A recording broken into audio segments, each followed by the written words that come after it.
Yellowjackets Season 3, Episode 8 came on last night. Let's talk about it. Major spoilers ahead, so if you haven't seen it yet, come back later. Wow. A lot of things happen in this episode, and Shauna. The beginning of the episode really starts out with a dream that Shauna is having where she works in a grocery store. Life seems monotonous. We see Jackie again. Jackie's questioning her. Shauna is afraid of a normal, average life. I think she's worried about going back home and just kind of like losing any spark, any reason for living. She's just kind of like afraid of what could be. Lottie is also really afraid of going back home because I think she knows when she gets home, she's going to be treated for, her mental health issues. She's more free in the wilderness, so I understand why Lottie wants to stay. Ty, I'm assuming the actual Ty probably wants to go home, but other Ty, and we see the weird no eyes guy, obviously other Ty wants to stay in the wilderness because she's connected to it. These three women are all kind of struggling with the idea of going home while the rest of the girls are getting ready to go. They're packing their bags. They're talking about like, what's the first meal you're going to have when you get home? What are you going to do when you get back? So Travis, Akilah, and Joel McHale are on their way back to civilization. Travis is trying to reason with Akilah like, hey, this is crazy. This is not real. We need to get back to civilization and let's go now. We'll send help.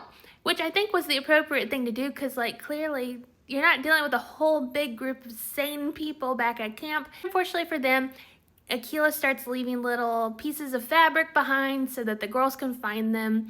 And then obviously when they're caught, Travis and Akilah are both like, oh yeah, we weren't doing anything weird. Travis immediately went back into survival mode when they were found. I felt bad for Travis. Shauna shows up to the house, breaks into the house. We find out Melissa is alive. She changed her name. She married Hannah's daughter. And now Shauna and Melissa are having a little heart-to-heart at the kitchen table. We do find out what happened to Melissa and how she kind of faked her death. She left a, schmooicide note. The police just kind of labeled her as dead, not even having a body. So she said it was easy to change her name. She said, obviously, she looked up Hannah's daughter. They ended up hitting it off. She fell in love. Now she has a wonderful wife and a kid, and she's happy. She's like, my life is fulfilled. I'm really enjoying my life. And then Shauna's like, well, then why the heck are you sending me the tape? Why did you send me the tape? And Melissa goes, I didn't want it in my possession anymore. Like, it was too much. I didn't think about it for a while, and then all of a sudden I thought about it again, and I needed it to go away. So I think that was the worst decision she could have possibly done, is give that stupid tape to Shauna. Because, if you didn't want your life to be ruined, why give it to the worst person that you possibly could have given it to? And she's like, didn't you get the note? And Shauna's like, no, what? No, I don't know. As Melissa and Shauna are having this conversation, Melissa's trying to get Shauna to realize, kind of dramatic, you make your own drama, you create your own problems. Did someone lock you in a freezer, or did the freezer door just close? Were your brakes cut, or is your car old? Did someone just leave their phone in the bathroom, or did someone intentionally leave a phone? I don't know. She's trying to get Shauna to understand, you're making too much of this. Back at the hotel, we see Jeff and Callie. Callie's trying to get her dad to realize, hey, things aren't good with Mom. Mom's a little crazy. We should probably get out of here. I think Jeff is struggling with his self-confidence. He absolutely loves Shauna, but I think they're just making too many excuses for her at this point.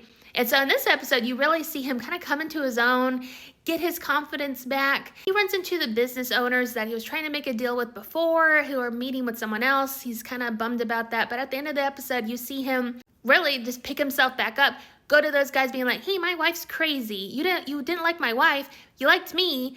I'm not my wife. I thought that was nice to see Jeff kind of confident in himself. Callie is looking at him like, yeah, this is the dad I need right now. I think Callie and Jeff are better off without Shauna.